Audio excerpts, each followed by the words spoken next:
Welcome to the podcast. I'm your host, Dave, and I'm here with my cousins, Shirley and Lynn, and we are taking a trip down memory lane to the 60s and early 70s to the days of the Cottage.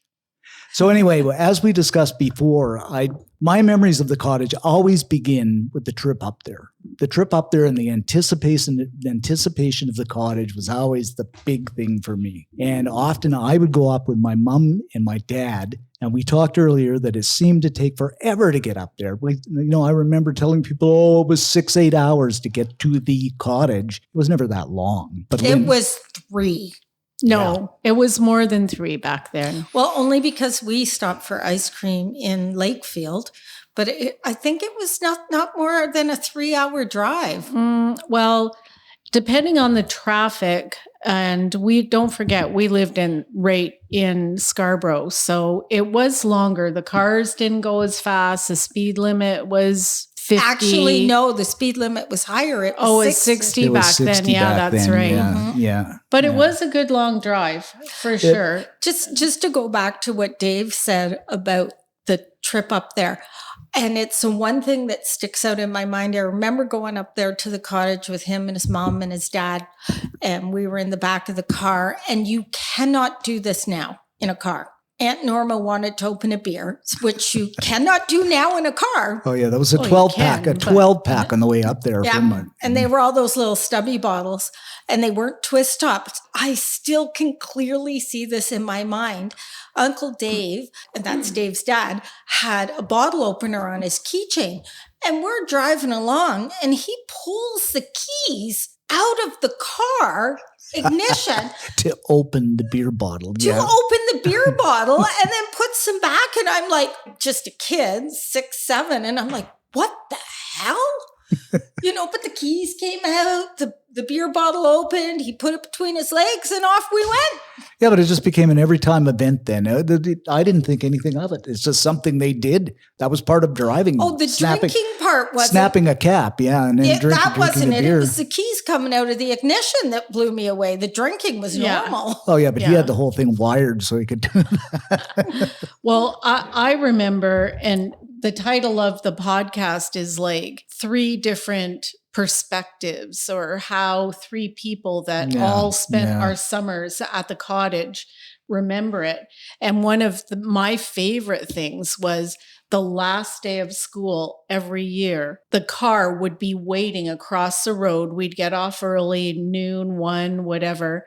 And my grandmother would have the car packed so full. You didn't wear seatbelts back then, of course. You wouldn't even be able to put your feet on the floor. Mm. And so there was Lynn, our brother Michael, myself, and Tiny, the not so tiny dog, in the back seat, and my grandmother and grandfather, our grandmother and grandfather, in the front seat. No, Grandma never sat in the front. She always sat in the back, and they always put a kid between Grandpa and Mom, and we were in the back. Mom didn't.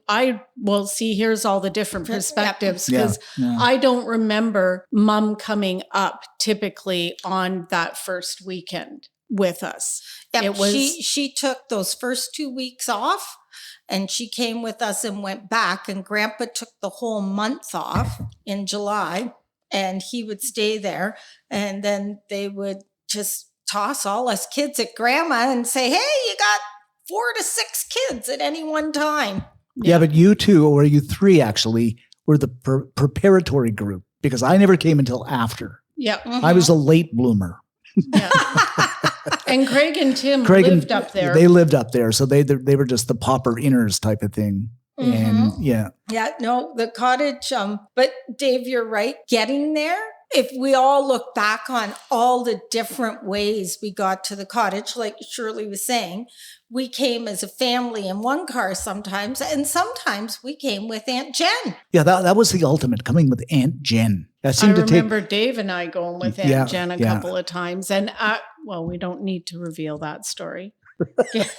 Getting on the Don Valley Parkway, and then oh my goodness, I think we need to go back home for a minute. Yes, you do need to reveal that story. No, I don't want to get into that. But I remember when I do remember going down the West Road the last couple of miles to the cottage, and it was a pretty windy gravel road back then, and also had a lot of logging trucks on it. It could be pretty dangerous at And they times. would just whip through there like anything. God, Exactly. yeah. Mm-hmm. And she would drive basically from the highway all the way to the cottage, pretty much with her hand on the horn. Honking the horn. Now you're in a great big 18-wheeler logging truck. They're not going to hear that horn. Yeah. God. But Shirley's right. Like those guys who drove, and it was a gravel road. And they were maniacs. They were and maniacs. they took up the road and they didn't care. Like, you can't blame Aunt Jan. I mean, I was afraid too. I think everybody was afraid going down that road. It was like, the death trail. Oh, yeah. But absolutely. Getting to the cottage, we went, and I was saying once before, no seatbelts. No. 6 people in a car plus a full-size dog. And it wasn't even a big car. Like there wasn't an SUV it was back a then. Green Dodge Dart. Dart that Grandpa had. Yeah. And like there were SUVs now. At the time, that was it. And I remember we would take turns sleeping in the back window well. And Aunt Jen had that Chevy too. And you would get there. And as kids, all we wanted to do was get out of the car. Mm-hmm. Like, seriously, just get me out of the car. Somehow or another, I don't have a lot of memories of the minute we got out of the car because it was like, oh my God, that's Yeah, that kind of draws a blank to me too. We were in such anticipation of getting there, and then we got there. What happened? Well, there was the unloading of the suitcases. The unloading of the car, yeah. Yeah. And sometimes there is one memory I have getting out of the car and going into the cottage. We had to unload our suitcases. Yeah. I think we were a little bit older at this time, like 8 or 9. And we had to unpack our suitcases because we're there for the summer. You're not living out of a suitcase. One of us opened a drawer and there was a little wee mouse nest. Yes. And they took the mouse nest, whoever they was, whether it was grandma, mom, or grandpa, and they put it outside and the mom wasn't with the mouse. And I remember saying, well, where's the mom? Things the way it was in our family, they'll be fine. Okay. Now that I'm older, much older, they weren't fine, but we had to believe them then. Yeah. Like they'll be fine. So I had visions of them all going off on their merry way.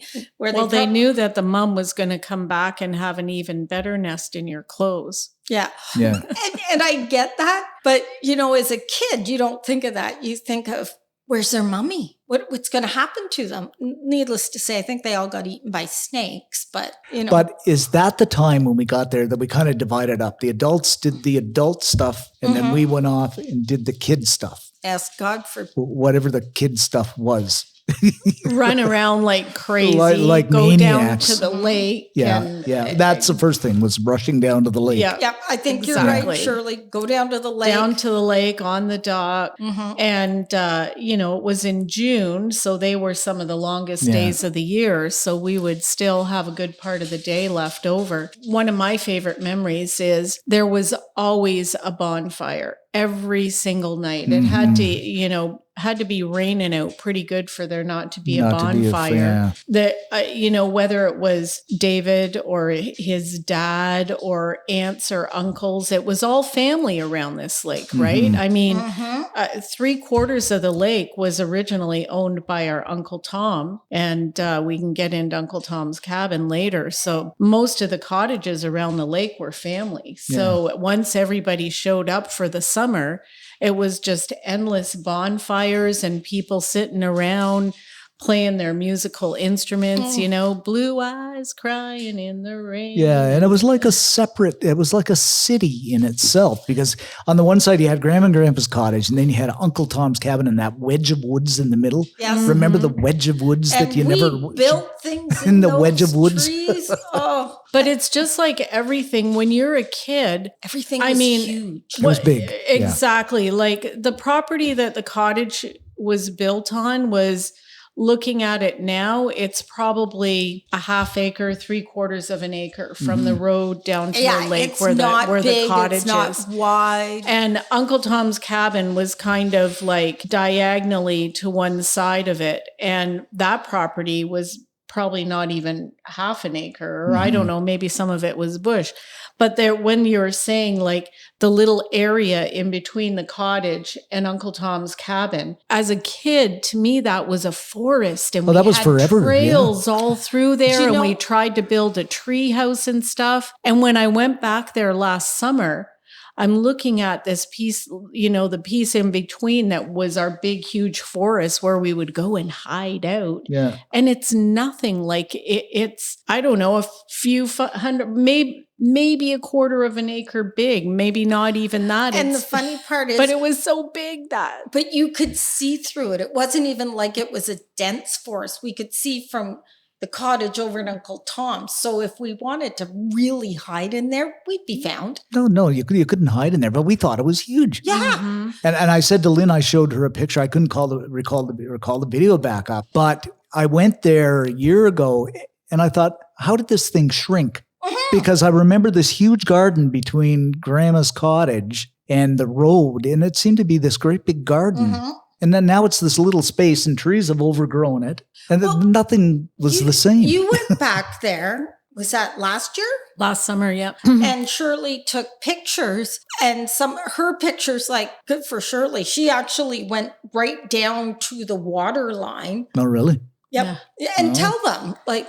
Well, I mean, it's only had one other owner since our grandfather sold it. And I swear, I don't think those people go there very often. The curtains on the windows are still the same curtains. I mean, Grandma had this like orange and they had lots of holes in them. Yeah. Orange screen. I remember those. Yeah. Orange screen door. And that the screen door is still there. There's maybe I should say, famous or infamous barbecue, stone barbecue. That's kind of one of my vivid memories. It's the stone barbecue. and yeah. It's funny. That never worked. No, and I think about that barbecue and I go back. That thing was like a crematorium. Oh, it was.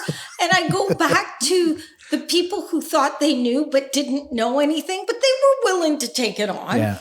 So background, this barbecue was built all out of this like slate rock and cement. It's probably, I don't know, 5 feet wide and 6 feet tall. And it's got a ledge like halfway up where you can, put the coals in, and then a grate. And then there's like a chimney chute out the top. It kind of comes up in a dome, but I don't necessarily understand barbecues, but yeah, it never took off. It's still there, but I don't think it ever really worked for sure. And something else that comes to mind was this whole thing started in the 60s, the late 60s. I remember what the cottage was called? The sign they had out front? The Gay Gordons. Yeah. Yes. And eventually that came down. Grandma said it had to be painted over. Yeah. Because people were getting the wrong idea. The wrong impressions. there was a gay club in there somewhere. Yeah. But they put that sign up long before gay meant anything different than happy. And, the Irish English word for happy was gay, right? Yeah. But and somebody actually painted that sign specially for Grandpa and Grandma, and they had to paint over it. Yeah. Mm-hmm. Oh, so here's another memory. There was leeches or bloodsuckers or whatever you want to call them in the lake. It's a small mud bottom lake. And weeded. Yeah. There was lots of weeds. Apparently all the bloodsuckers are gone now because they let, I think it was pike or bass or something into the lake, and they've pretty much eaten all the bloodsuckers. But when we were kids, there was always like a margarine tub full of salt sitting at the end of the dock. Once a week or more often, they would buy one of those salt licks, like cattle salt licks, and put in the water there because the salt would deter the leeches or the bloodsuckers. And it wasn't too bad. We had a dock that was out off from the shore a little bit, and unless one of those 6-incher ones was swimming across the lake, you were pretty good out there. But I remember our grandmother had this little dinghy, and she collected driftwood. Driftwood, the driftwood. So hunt. she would get in the dinghy. And I have a picture. Well, I she cherish would grab it. one of her grandchildren, whoever was the closest. Well, I remember we all did it. I remember sitting. She put me on the it had kind of.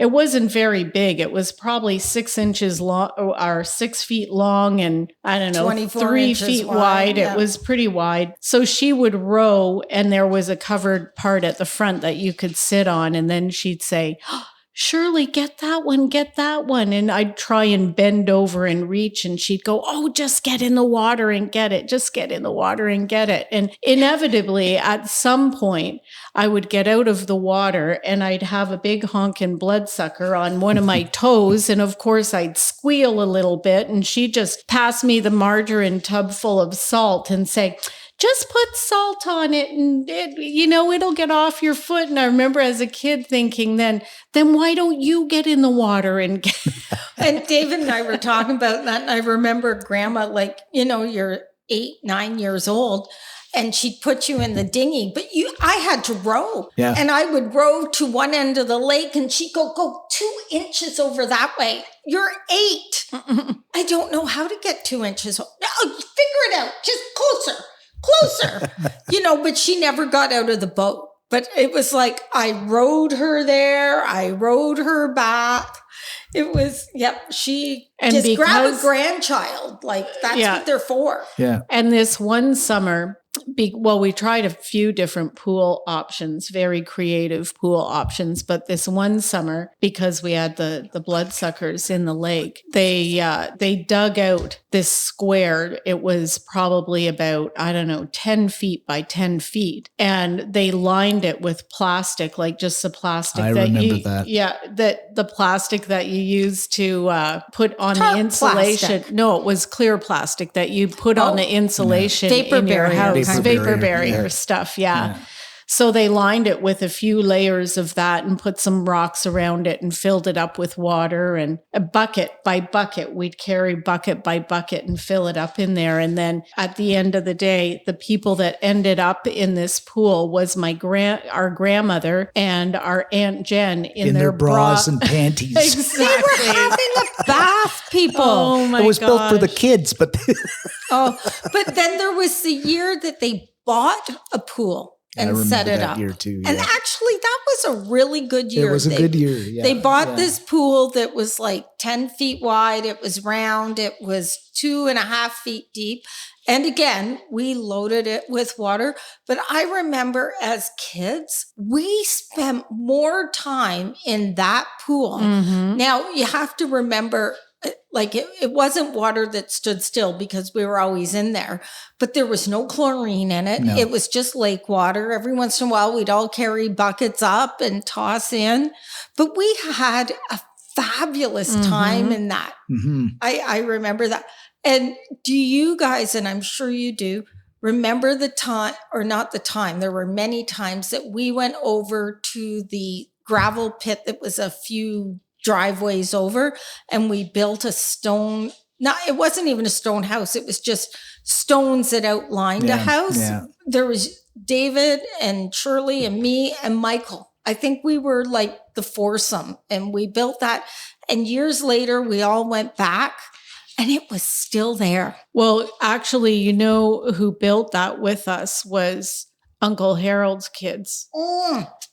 That was what Bobby, Diane, Bobby and Sandra. Okay, yeah. But in particular, Bobby and Diane helped build that, because I have pictures. We were all posed. I think Mom maybe came over and we were all posed with a saw or a hammer. We were pretending No. It was just rocks. It was rocks. Oh, I'm sorry. I'm totally in the wrong. Over at the sand pit. Yes, over at the sand pit. Yes. And it was, I know what you're talking about. I'm talking about the tree house. We did this tree house. But over at the sand pit, you and I and Michael and David, and we took rocks. Do you remember that, David? We had rooms, and that was in that sand pit forever. I know I'm repeating everything now. No. Yeah, no. The cottage was The cottage was a lot of fun. But that was our first adventure was the cottage. Then I talked about it being like a little town. Yeah. Then you ventured over into Comber Haven, the scary place, to the left of. So I was afraid of that place. You're right though. Like Annie Alice, you never knew what kind of mood she was in when you got there. I thought, man, I'm going to get murdered there or something. Mm-hmm. I didn't mind Annie Alice, and I loved that old house. Like, I love this that house. That was basically the next cottage beside us, and they were at the end of the lake, so they actually had a lovely beach. And she had a fair bit of property there. It was probably like 5 acres or something. Yeah. And this house was built out of cement or like cement blocks or something. And it had 3 or 4 stories. It had like a kitchen downstairs, and it was almost like an estate house. It was. And there was guest houses on the property and outbuildings, and it was all built up. At one point they had come in and they had put, almost like railroad ties, but they weren't, and built up a wall along the water's edge so that they had a whole flat grassed area. But they were assigned their separate buildings, weren't they? Because Guilford was assigned the little house or something like that, and somebody else could only stay in the big house. Yes. And then there was a tool shed off to it. I wish Evelyn were here because we were convinced one day we were there, I guess it was evening, and we were convinced that there was a ghost, that the place was haunted. I believe Evelyn was freaking out. I believe the place was haunted regardless, right? Yeah. And you're right. Like, Auntie Alice, as we called her, what was she? Uncle Tom's second wife. Mm-hmm. Uncle Tom had a lot of wives, and we'll go there. Yeah. But Uncle was Tom. he Mormon? He could have been. But, it was, you would go there and you never felt truly comfortable there. No, you never did. Yeah. No, I loved the house. I loved how she would show us around the house, but there was always an aura to the house, and I remember Guilford and his family would stay there, but they weren't allowed in the big house. No, they had to stay out of the big house. That was off limits for Guilford. That was off limits for Guilford. And he was about the only one who stayed at the big house was Margaret when she came with her kids. And but I don't remember Lloyd and his kids, where I think they always stayed over at Uncle Tom's. Lloyd? I remember Lloyd staying in the little house the odd time when Guilford wasn't there. Yeah, it was interesting. I always remember too about that great big house it was this big, beautiful, like estate house, like we said. And lots of white. And lots of white. Yeah. And, but there was no hydro and there was no running water. Well, at the cottage, there was no hydro for the longest time, too. Exactly. Grandpa had a windmill and he had a battery bank downstairs. That did not come till years after we used it as a cottage. Yeah. We had propane and lights everywhere and a pump. Remember those lights on the walls that they lit up, Yeah. They were propane and you had to change those little mantles on them. And they were so delicate if you did it the least bit. They would crumble. Exactly. Though, and I remember about the cottage when they first started to build it, they had black tarp for the longest time that divided up all the rooms. And it was really funny because we thought that was normal. Like you go to the cottage, nobody has tarp. It was like a plastic, wasn't it? Yeah, like a black plastic. It was like a great big garbage bag, but a little thicker. Yeah. Yeah. And it was funny. But I remember it was all very like beyond cottage-like. I know. Yeah. But I actually enjoyed the cottage feel. And if you look back now, family community and the camaraderie, although listening to the adults sometimes was like, are you freaking kidding me? You're going to argue over 5 pennies. Yep. The card games. The card games. Yeah. I love the card games, watching them, but I remember. And this would go on till, well, what we thought was all hours of the night. It was probably like 11, 12 o'clock. Exactly. But we thought it was all hours of the night. Yeah. I remember like there was nothing to do, which is fine. I think we have too much to do with it now that we don't just chill out and watch or even play cards. And so the adults would always play cards like Uncle Tom, Aunt Del, Grandma and Grandpa during the week. And I would sit there at the table and just watch them play euchre. And I watched them play euchre for so long that I knew how to play euchre. And one night, Uncle Tom wasn't there or had to go somewhere or something. And they said, oh, well, I guess we won't have our euchre game. And I said, well, I'll play. And they all looked at me. You don't know how to play euchre. And I said, child, exactly. Give me a try. Do, do, do, do, do, do, do, do. Anyway, after that, I was able to sit at the table because I could play euchre just from watching. Well, hoity-toity to you. Well, kids just don't do that now, you know? I know. Yeah. Aunt Jen taught me to play euchre, so we played two-handed euchre.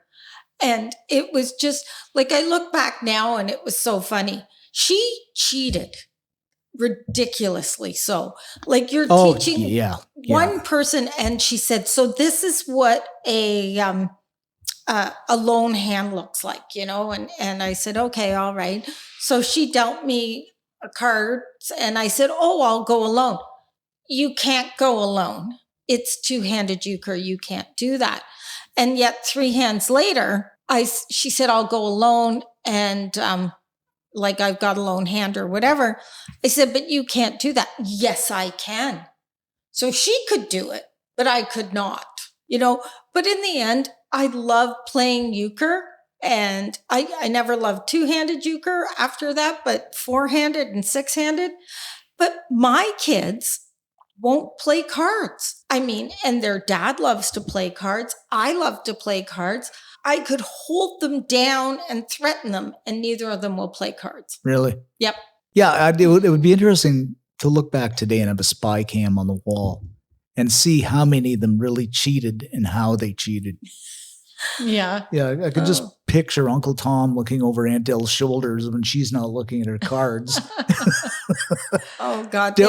Was it only euchre they played, or they played poker too, didn't they? They played penny ante. Penny ante, right. Poker. Right, yeah. And I remember as a kid, because I didn't, like, mostly everybody was asleep before I was asleep. And I remember them playing poker one night, and 2 people won. I don't know who the 2 people were, but Aunt Del, being the person that she was, that's it, it's a tie. We'll split the pot. And she shoved her hand down and did this to split the pot. I remember listening to Grandma after everybody left. I can't imagine Del did that. And it wasn't even an even split. We're talking 15 cents here, okay? Yeah. Oh, but they were so mad, and Del took over, and it was like, really? Is this what happens? But when Shirley and I were kids, like every Friday night, Grandpa and Grandma went and played poker. Yeah. You know, and some nights it was at our place, and we were kind of banished until the next morning. They would leave all the peanuts out and we could go up and eat them. But yeah. But remember, as we got a bit older, we started our own kind of amusement park, the House of Horrors. Oh, I forgot about that.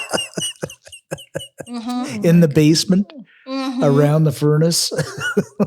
God. Absolutely. Now we're drifting though. That'll be another one. We got to come back to the cottage times. But that was Cottage. No, that was in the basement of the cottage. Oh yes, in the basement of the cottage. When we had the wood stove furnace down there. Yeah, it was the House of Horrors we had down there. I don't really remember. You don't remember that? Mm-hmm. You remember that, don't you, Lynn? Yeah, we were.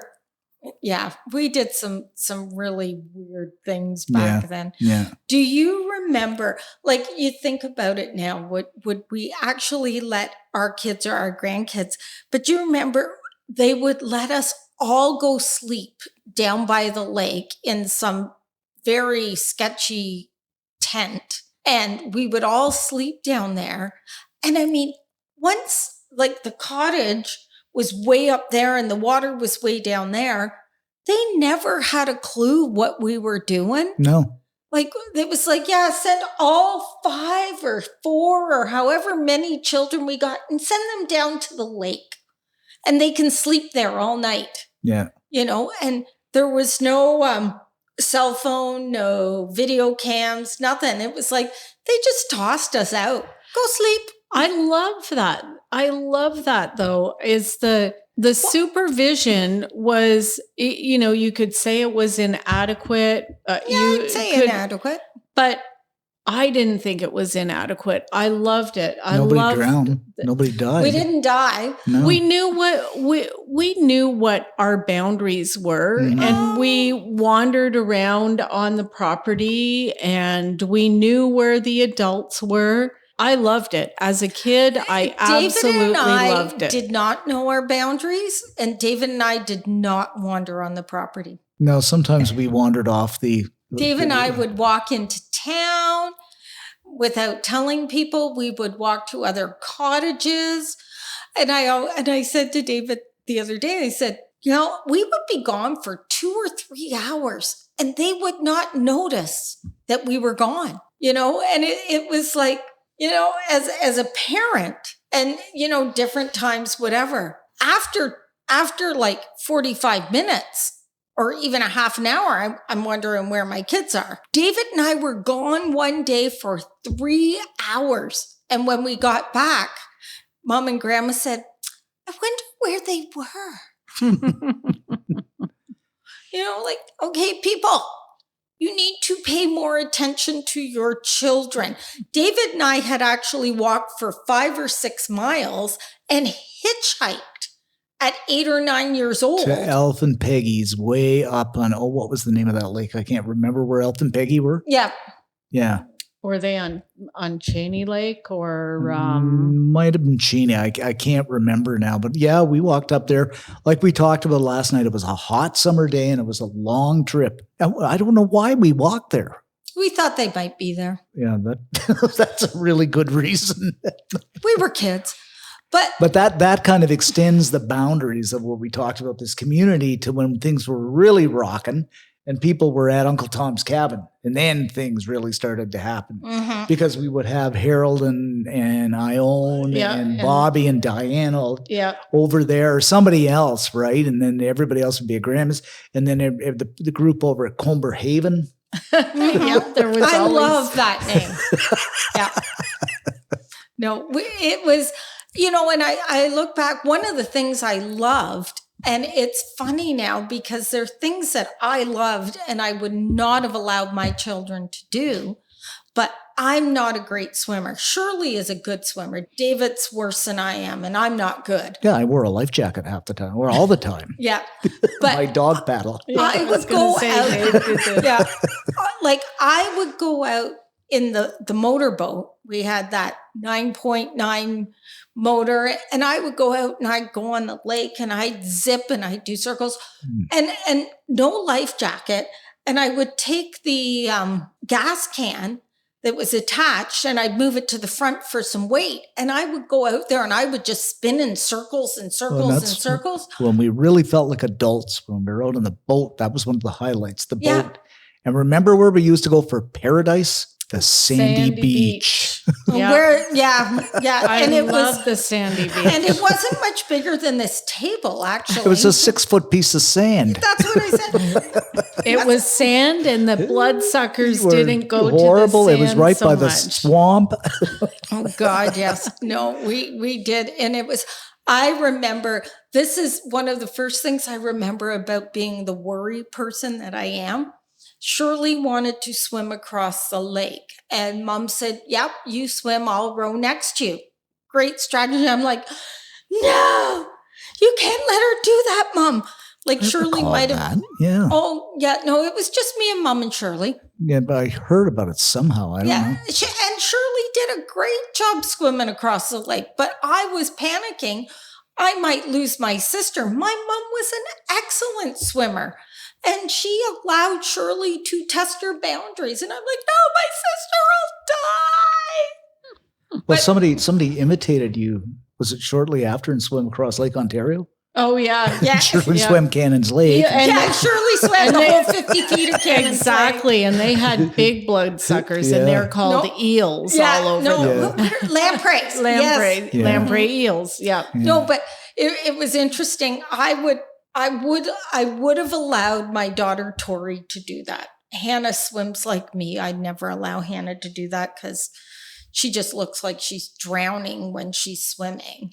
We used to take the dinghy out and flip it upside down, and there'd be a water bubble.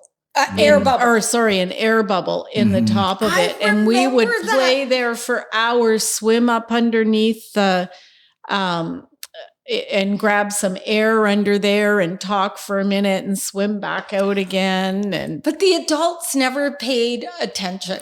And that's what we said, that there was a kids' land and there was an adult land, and the two seldom ever met. Well, and I have to admit, like for grandma, our grandma, what a sweetheart to take on. Most of the time she had 6 grandkids there. You know, mom was gone back to Toronto. Mm-hmm. Grandpa was gone back to Toronto. Uncle Dan was working. Aunt Marlene was either working or just dropped the kids there and didn't want to be there, you know, and grandma would just say, go outside, just go, you know, and we did. We would pack a little knapsack. I remember I had, and grandma would make us, I don't know what it was, like peanut butter and jelly sandwiches or something. Or my favorite was raisin bread and processed cheese, a slice of processed cheese in the middle. Processed cheese was big then. Oh, it was big then. Yuck. But, and we would wander around to the end of the lake, and there was some roads. Actually, a couple of those roads go back into Long Lake, another lake in that chain. And we would be, you know, there'd be 4 or 5 of us kids, ranging anywhere from like 8 to 11 kind of thing. And we would go on these hikes down these roads. I remember and pick berries. We went on a hike and we could not figure out how to get out. Yeah. And I don't know how we got out. Thank God we got out, but we went way back into the bush and we were lost. Yeah. Yeah. And I think it actually was the 4 of us and Michael. And we stood there, and I remember there was an opening and we all just like, well, which way did we come in? But, you know, we were young and we finally made our way back out. But, you know, you think about it as there were things that our parents did that were like, yeah, maybe you shouldn't have. And then you look at what we did and it's like, I should have maybe been a little looser. Like there should have been a good medium in there. Yeah, absolutely. Mm-hmm. But that's how much times have changed. Like if it were today and your, 10-year-olds or 8 years old, whatever we were at that time, were gone in the bush for 3 hours. You know, they'd have OPP out and helicopters and everything. Mm-hmm. And grandma's sitting there. I don't know what she was doing, but she wasn't worried. And we made our way back. Yep. And it doesn't, I think that's the interesting part. It doesn't mean what they did because at the time was wrong right. Or right. Yeah. You know, it's like that was their parenting style, you know, and it was like sometimes you just wanted them to be a little bit more worried about you. Like when David and I walked into town. But we took advantage of it too. We did. Yeah, absolutely. We did. Yeah. I can remember taking off and going over like a couple cottages over when they weren't there during the week, and we'd wander around their cottages and use their beach and, you know. And we didn't give any, or at least I didn't. As far as I was concerned, it was just part of our world. You know, I didn't care who owned it. You know, I think that there was only a couple cottages past Uncle Tom's that I was like, they weren't our family, but if they were anywhere connected to our family, I figured we owned it all. Yeah. You know? Yeah. And we're not talking about, the thing I loved about the cottage too was there was a lot of crown land around it, and when we're saying the other cottages on the lake, at that time, there were 1, 2, 3, maybe 10, 4, 5, if there was 10 on the lake, and it wasn't a huge lake. So, and the majority of the cottages were family, or at least people that we knew and felt comfortable with. So, or we felt they were family. They weren't Yes. really family, Yeah. but we felt they were family. yeah. So there was a big sense of community there, like Dave said a couple of times. When I describe Canon's Lake to people, I say it's probably about 2, maybe 3 Olympic pool sizes, because it's not. It's not a bigger huge than lake. Olympic pool, though.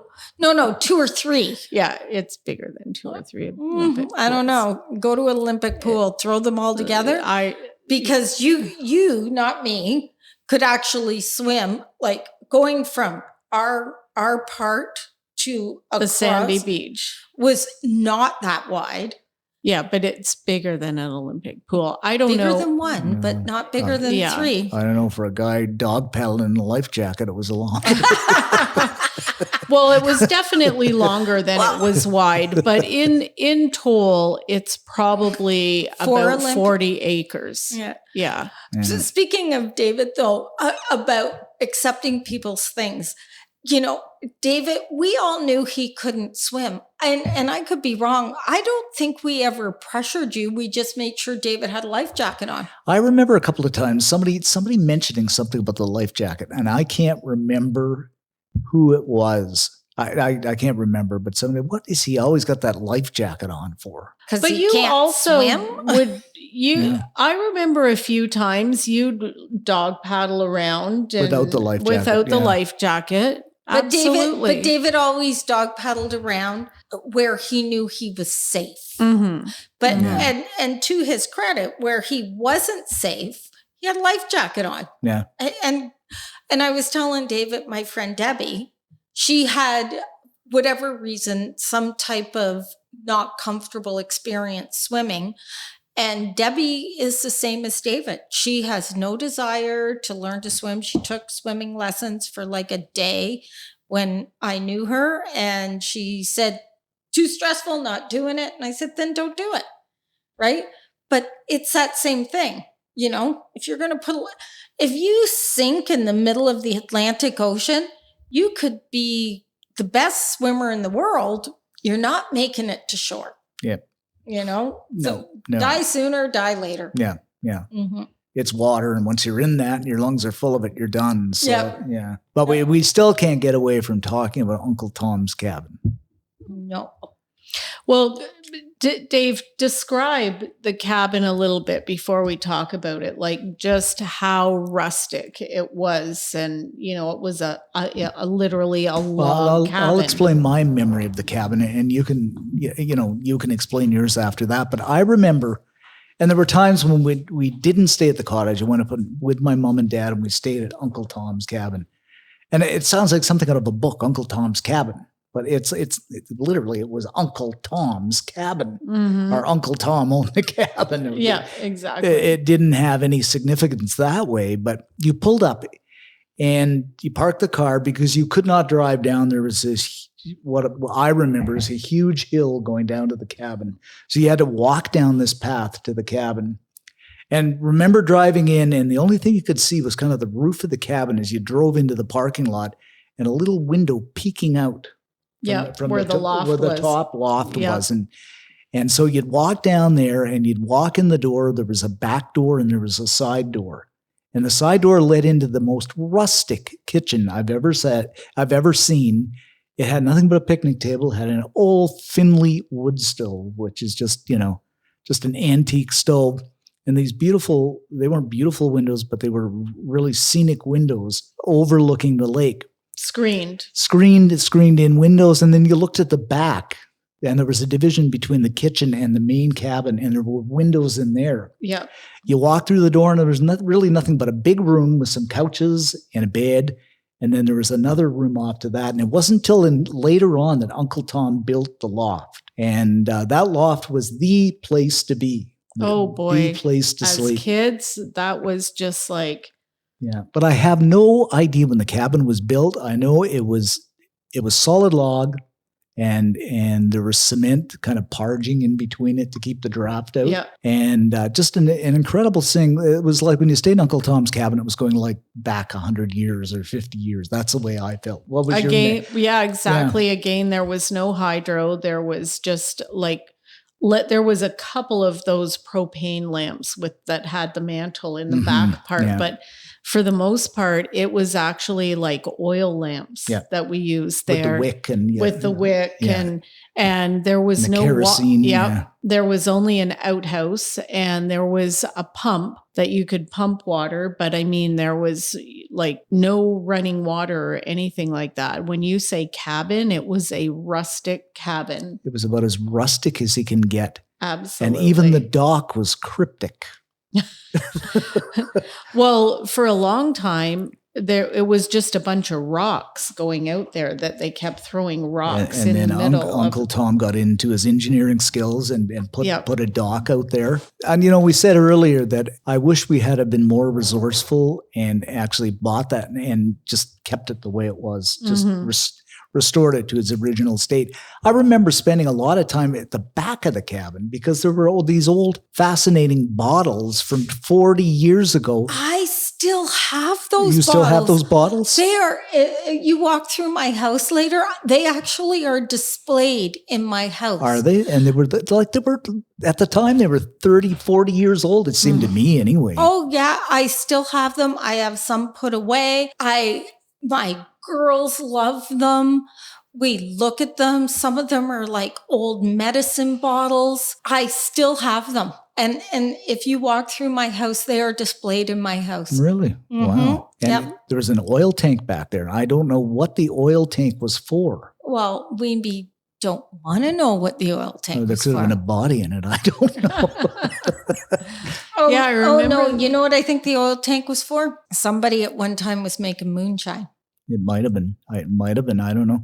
I'd like to know. Not that I know anything about. Do either of you know the history behind that? Like, how did Uncle Tom acquire Uncle Tom's cabin? I do not know. Actually, And what was it before it was Uncle Tom's? That would be fascinating too. Did he build it? Like, I don't even know that. I don't think he built it. I think he added on the front kitchen. I think he had. Yeah, I think you're right there. And at one time, it might have been one of the only, like if you look at all the other places that were built other than the Colonel's cabin, it might have been the only piece of living space on that whole lake at one time. It might have been because it would have been old enough to be some kind of pioneering cabin from, whatever era it came from. I wonder who owns it now. I think it was Shirley said it was torn down, wasn't it? No. Uncle Tom's cabin is still there. But I think it's been through a couple of owners now. And renovations, I think. They did add a piece onto it at one point, and I did the inside. And again, at one point, Uncle Tom owned the property around 3/4 of that lake. So that might have been the original cabin that was on that property. And then eventually he severed bits and pieces here and there, because I know the piece that Grandma bought, they severed, and Grandma and Grandpa bought it. Oh, so they bought that off Uncle Tom. Actually, they bought it off didn't Uncle Tom. Buy it off of Uncle Tom. Uncle Tom owed them money. And, so it was a transaction with Uncle Tom. Yes, it was a transaction. And when Uncle Tom and Aunt Alice split up, then also there was Aunt Alice got the main building there, the fancy estate looking house. And then Uncle Tom got the other piece. And like we were saying the other day, was a couple lots further down the lake that Alice and Tom's sons had. And I don't know the whole history, but at one point, Uncle Tom, he had a few bucks and bought that. And wow. And I think he actually had money, but the way he lived, you never would have known that. The house that him and Aunt Del lived in was like a thimble size, I always got that from him, that his lifestyle was not a necessary lifestyle. It was a chosen lifestyle. Mm-hmm. Yeah. Because that was his character, and he was a character. Oh my God. He was the most eccentric man I'd ever met. But not scary eccentric. No. No. Charming, inquisitively, bizarrely, but uniquely, lovingly eccentric. And I remember he used to stalk the lake. He would go and catch bass at another lake and trout. That, yeah. And it was all, at the time as kids, we didn't know it, but it was all illegal what he did. He wasn't supposed to be transferring fish from one lake to another. But, what are they going to do to him now? He's like long gone. Yeah. But he stocked up the lake. It's from my understanding, a great little fishing lake, and he loved, which is really bizarre. He loved the cabin and Cannon's Lake. Yeah. That was like some past life thing for him. He was there and he loved it. Mm-hmm. Yeah. His two vehicles in particular that I remember was the old Ford Falcon the Falcon station wagon, and the blue Datsun truck. Yeah. Oh my! And I 3 clutches later. I was just going to say, I remember he used to always ride the clutch, and that truck in particular had so many clutch replacements in there. Oh boy. But he would never could blame himself. It was always something to do with the vehicle. It was never him riding the clutch. No, that was a typical male. Yep. Oh God. Yeah. And him and Aunt Del, I still to this day wonder how they got to be a couple. Because, as we were talking about earlier about not seeing the romance in our older relatives, Aunt Del, who actually I quite liked later on, but she was a crotchety old woman. Yeah. And he was an eccentric old man, and they were just 2 totally different people. They obviously had some type of romance there. There was something there, but I don't remember any loving communication between them. It was always bleep it, Del. Oh, Thomas. Yeah, she used to call him Thomas. That's right. Oh my gosh. She actually, so this is Uncle Tom's 3rd wife, Aunt Del. And she was actually an amazing cook. She, especially cakes and baking and stuff like that. And fish. But you have to wonder how many cigarette ashes. I was going to say the cigarette ashes. Well, if you let me finish. Okay. So I remember being there more than once because we used to play crib all the time, and she'd be baking a cake, and she always had a fag. That's what she called them, a fag hanging out of her mouth, and about an inch long ash on the end of it. Yeah. She'd have a bowl in her arm, beating the egg and the sugar together. Inevitably, the ash would go in there, and you'd just be like, oh, well, I'm not going to taste it with all that sugar in there anyway, but be guaranteed you were eating some ash in there too, for sure. And I remember Uncle Tom. I remember one day, no wonder, like how he lived with the amount of salt he put on his food. I remember watching him put everything on his plate, and he spent 5 minutes shaking salt onto every inch of that food. Even as a kid, I still remember saying to Grandma,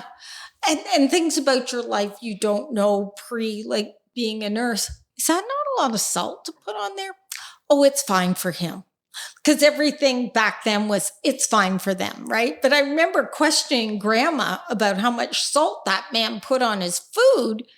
Oh, it's fine. And it's like, now that I'm older, I went through nursing, whatever, that was never fine. The man seemed to overcome it. Well, I think the beer counteracted the sodium. Oh God, did he make his? No. He never made his own. He drank X all the time. Molson's Export. They always had a great garden in the backyard. Yeah, they did. I remember that. Potatoes from their garden were absolutely. And we had, in the later years of the cottage, we had a pretty nice garden too back there. I remember Grandpa'd be, because he was always up early, he'd be out there before the mosquitoes and black flies get you, and he'd be out there in the garden. And one year Grandpa was always a guy that kind of liked alternative medicine, and he was taking these garlic capsules, and he was out in the garden one day, and he worked up a pretty good sweat, and he came in the house, and I remember Grandma saying, "Jack, you're taking those garlic pills again. You stink like garlic. Go and have a shower." Somebody bring a garlic bulb in. Yeah, exactly. I guess she wouldn't have said go and have a shower because we didn't have one, but it was like, go jump in the lake. Yeah, exactly. But Grandma, she loved her garden. And do you guys remember her homemade black fly suit? Yes, oh, yeah. I do. How could you forget that? Like, she looked like some alien who just landed. But, you think of at the time as kids, you're going, oh my God, my grandma, she's so weird. But you look back, she had something she loved. She invented something to overcome it. Yeah. And she spent hours out in that garden. Oh, and you're reminding me too. I remember two of my favorite foods there. One was carrots. In the early season, we would go out and pick, if you could imagine, bowls full of wild strawberries. And these wild strawberries are small, like they're no bigger than the tip of your thumb, and so delicate taste. And she would make strawberry jam out of these wild strawberries that was just amazing. And then the other thing she would make is this Hamburg stew, and it had peas out of the garden, the little baby carrots, like not the fake baby carrots you buy in the store, real little baby carrots out of the garden, and little baby potatoes out of the garden. And oh my gosh, it was so good. My mouth waters just thinking about it. Although it's funny, speaking of Grandma, I said something to someone about I'm British and food was boiled when I was a kid. And they went, huh, what do you mean? And they said, well, we have boiled potatoes, boiled carrots, boiled peas. And I said, boiled, that's a British thing. And they're looking at me and they're going, that's how the British cook? I said, back when my grandmother was young, they boiled everything. And it was like, I said, but we learned to love it. Yeah. Lots of butter. Mm-hmm. Nobody could ever do Yorkshire pudding like Grandma, though. I remember Yorkshire pudding. I don't need the rest. I don't care about the rest. Yorkshire pudding and gravy, I could survive. I don't remember a lot of meals up there. Do you? Well, I remember that Hamburg stew. Blech. It was absolutely delicious. But what else do we eat? We had a lot of sandwiches. Ham and cheese and tomato. I remember those sandwiches. Yeah. Oh, yeah. Especially in the summertime, tomato. I can remember like cutting a big slab off of beefsteak tomato out of the garden, a little bit of salt, and you ate it just like a steak. It was amazing. Just tasted so much better. Yeah. But I remember what you're saying, David. As kids, there were no, like when we lived in Toronto, there were lots of meals I remember. But as kids at the cottage, I think it was like, come eat, go, like it not like signature meals at the cottage. It was, we had fun. Everybody did their thing. I more remember the marshmallow cooking down at the fire pit. But there was a horn or a bell. Yes. The horn. The horn. Remember the horn? Honk. Yeah. You could hear that thing for miles. And that was the supper horn. That was the supper horn. Not that I remember the food, but I do remember the horn. I remember the horn. I probably still have that horn in a box somewhere. And if that had to be horned twice, that was trouble. Yeah. and like Uncle Dan. And that was even kind of an emergency thing too, wasn't the horn? Yes. Yeah. The horn. When Uncle Dan had control of the horn, it was like, what do you want? Oh. I swear he would ring it just to make sure. Oh, he would ring it just to make sure he had control. Yes. The cattle would come. Yes, the cattle would come. But the funny part about it was like Shirley, Michael, and I were always there. There was no getting rid of us. We were always there. Yeah. You would come up and you would be there for like 4 or 5 weeks. Yeah. And then disappear again. And disappear again. And Craig and Tim would come and go depending on whether they weren't there for the full summer, but when Aunt Marlene went back to work 2 weeks before school started, they were there. But Shirley and Michael and I were always there. And Uncle Dan had his control issues over Shirley and Michael and I. So he would come and he'd honk this horn, and we were all supposed to stop whatever he was doing, attend to his horn. And it was like, and if he didn't, he'd ground us. But oh God, I hated that horn. Like, if they had used it appropriately, like Pavlov's dog, then it would have been, you need me, I'll come. But just to ring it for testing purposes did not work for me. I also remember Grandma loved roses, and she had roses at the cottage too. And she also would plant gladiolas along the front lawn, before you got to the sandy part. She was always such a good gardener.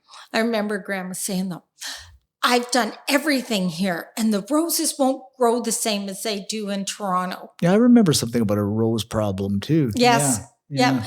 But the soil was different, right? And it's very sandy. Grandma, and she was growing on the Canadian Shield. She wasn't growing, Yeah, in Toronto. In Toronto, yeah.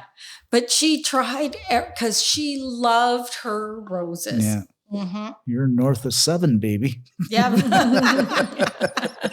But again, going back to the fact that there was no internet, right? Mm-hmm. You couldn't actually, and books weren't a big thing either. You couldn't research this stuff the same way. You had to be born north of 7 to really appreciate the soil. And Grandma was a Toronto woman when she came over. So, it was just interesting watching that. Mm-hmm. But that was a cool thing about the cottage, that even though we came from Toronto, the Toronto mentality faded very quickly. And Maynooth became a thriving metropolis because we were we came from Toronto, for God's sakes, you know? Yeah. And Maynooth becomes big in 5 weeks. Oh, I know. And even like when we all moved to Maynooth, right? At the time, it was a thriving small town. Yeah, it had a big industry in logging. There were 2 or 3 restaurants in Maynooth. It was a thriving town at the time. Well, it was a cross section of highways too. And so it was the 62 road and 127, It was the road to the east gate of Algonquin Park as well. So there was that too. And you had the Arlington, but that's another podcast for another day. Oh my gosh. Yeah. Maynooth proper for sure. Oh God, yes. That's, I would love to do memories of the Arlington, because Shirley and Mom and I worked as waitresses there. Mm-hmm. At the time, and not to get into it, but the amount of people who went through that hotel in a week. Under the reign of Queen Lois. Yeah.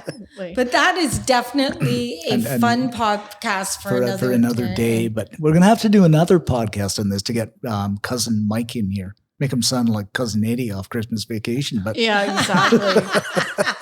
Yeah, and he'll have a whole different take. Different take. Right? And Evelyn would have a whole different perspective too. Evelyn, she would the Comber Haven side of this. She was hardly ever there. I think she was only there once. Yeah, she doesn't have the same memories because she was in California. Michael is, as Shirley pointed out, almost 2 years younger than me. He's 1 2/3 younger than me. Yeah.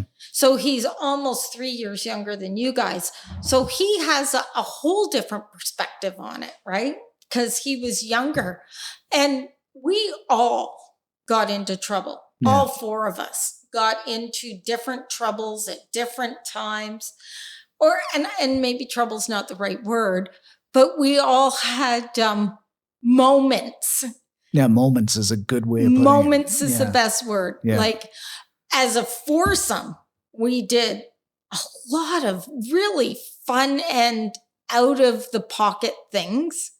And then different twosomes did out of the pocket things. I don't think as onesomes, like I don't recall doing much of anything other You never did anything as a single person, really. No. You're always conning somebody to do something. Mm-hmm. I remember I used to like to go down to Annie Fran's and hang out with her sometimes because she was often there in the summertime too. The only time in my whole life I can ever remember my mom giving my butt a whack was the horn had rang a number of times and I had taken the motorboat down to Annie Fran's.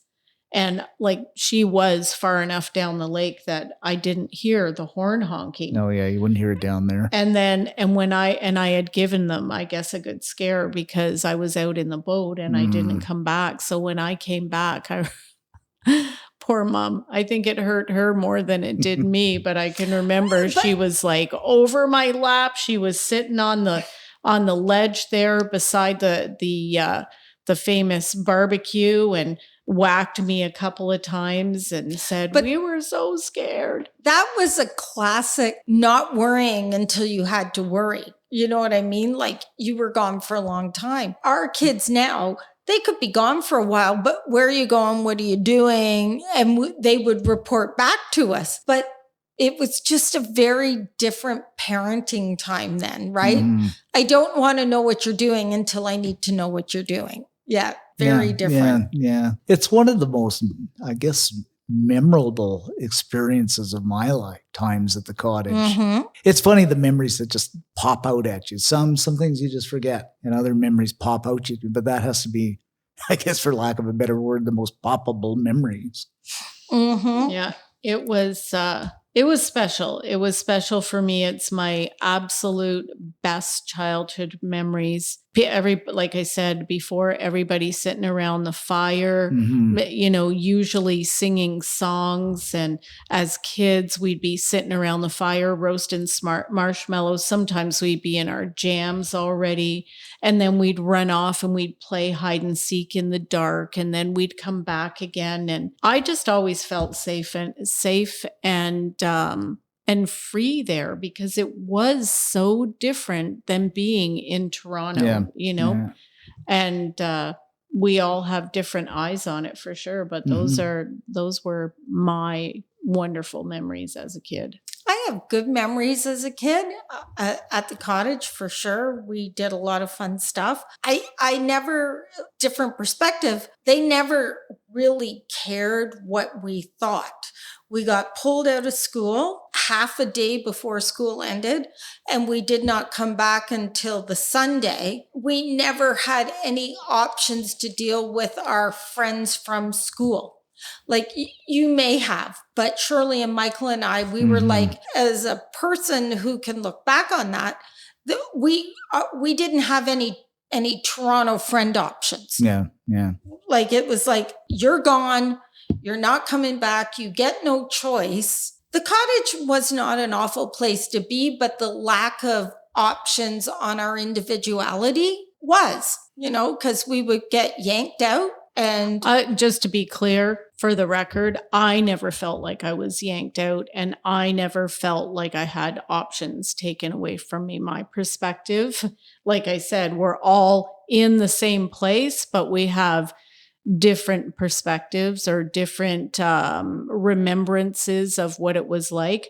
I never felt like that. I looked forward to it. And you were clear about that. Absolutely. But from my perspective, I was yanked from my friends. I had no options. It wasn't like I could do anything. And I was brought back the day before school started. I would have been happy to be up there for most of the summer, 95% of the summer. I just wish that I wasn't missing things because in my perspective, that actually made me not part of a group. And you would come back and it was like you had to be happy doing this and you had to be happy doing this. And I could have been happy, but there were no choices. As, a kid getting older, you like to even just the option of being told, because I do remember saying to Mom once, like, you just never tell me anything. I'm supposed to be ready to go to the cottage here.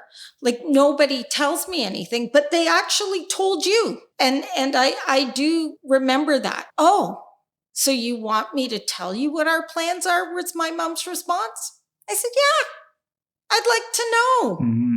You know, so those kind of things, I figured it out. You know, something I never would have done to my own kids is just say, oh, by the way, we're leaving now. You know, that was, I liked the cottage.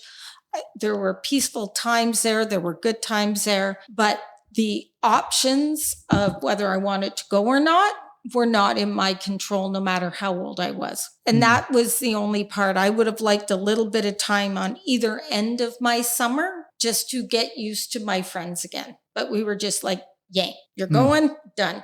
I'd be interested in Michael's perspective on it. Yeah, I can see it from both perspectives. I mean, from my perspective, I was just yanked around, so it didn't really matter to me. I didn't have a choice anyway. So, Oh, exactly. And like we said, different parenting back then. So, you know, our opinions really were irrelevant to anybody anyway. Whether it be fair or whether it wasn't fair, that's the way it was. I did some reading on parenting when my kids were little, parenting back in the 70s. And the rule of parenting back in the 70s was, if you're happy as a parent, your family will be. Your family is happy. I mean, let's face it, we got stuck in the back of half tons, hauled up into town like cattle. God. So, back to Charlie's camp. Back to Charlie's camp. Yeah. Oh, you know, but those were actually like experiences that I appreciated. I didn't see anything wrong with them then, and I don't see anything wrong with them now. No, like I said, my only issues were like we were gone from before school got out and barely made it home before school started. And we had school friends. So even 3 or 4 days with saying goodbye to your friends or getting to know your friends again would have been nice, you know, but it was about adults then and not about kids. And that could be another podcast. I mean, you know, the parents weren't that liberal back then to consider the choices and options for children. They were children. You know, you sat at this table, you did this, quiet. Yeah. It was a communist childhood. Well, but if you think about parenting and all the different stages of parenting, which is another podcast on its own, you know, it's actually come to kids make their own decision, to they don't make decisions, to now we talk to our kids about decisions. It's been an interesting evolution. Thank you. Perfect word. Yeah. But those were the times at the cottage, and were none the worse for them. Oh God, no. We're definitely enriched in various I think ways, so. For sure. Yeah, I believe that. Yeah, I believe that too. We had experiences so many people did not have. And truly blessed because we did get out of the city. I remember actually we had moved up there by then, and I brought a girlfriend of mine from Toronto, came to live with us actually for a little while. And we went to a farm, and she was, I think maybe we were 14 at the time or something. She was absolutely blown away because there was chickens and pigs and ducks. And I remember she had never seen a cow. She had never seen them before. Like, you know, and there's lots of kids that are like that live in the city and have no idea where their food comes from. But that's another story too. But we were blessed. So many stories. Or never had the option to wander from Grandma's cottage through the wild woods to Uncle Tom's cabin. Exactly. 100 feet or whatever it was. Exactly. To ride over to the scary Comber Haven or over to Eugene's ride his mini bike, Neverland or whatever it was over there. Or Uncle Dan's dolly, or the other horse that they used to bring and would eat the grass at the cottage, and we would have a pinto pony. We had lots of amazing experiences there, from horses to fishing to camping to wandering around, riding mini bikes, and Yeah, that it wasn't even a transition from city life to country life. It was just a plunk. Yep. And you were there. And you were there. And deal with it. And we did. Yep. And as kids, I didn't see any, everybody's perspective is different. Yeah. It wasn't like deal with it. For me, it was nothing to deal with. It was great. Well, no, but I mean, if you had that perspective, that's the way it would be. Yeah, exactly. Yeah. Yeah. But it didn't bother me, but we were also very fortunate, though, that it wasn't a transition from this is your life to this is your life. As kids, we did lots of day trips. We went camping. Yeah. We went to cottages. So the transition was not a big deal. No. Right? No. It was just, we've been here. And we were exposed to that, all of us, at very early ages. And you know, because you spoke of your friend, and that would be a transition for your friend. But for us, it wasn't, because it was something we did. Nope. And we did it every summer. Yeah. And we did bring a couple of times a friend. I remember I had a friend come up for a while for the summer, and Lynn had a friend come up for a while for the summer. So it'd be interesting for them too to see what it was like, because I know for sure my friend didn't have a cottage to go to. So cottage time was good. It was interesting, and there were life lessons to be learned. Oh yeah. And we'll have to do this again with a couple of different eyes. Absolutely. Yeah. So we will end it here. So that was Cottage Life, the podcast on cottage life. Happy podcasting to all, and happy cottaging to all, and to all a good night.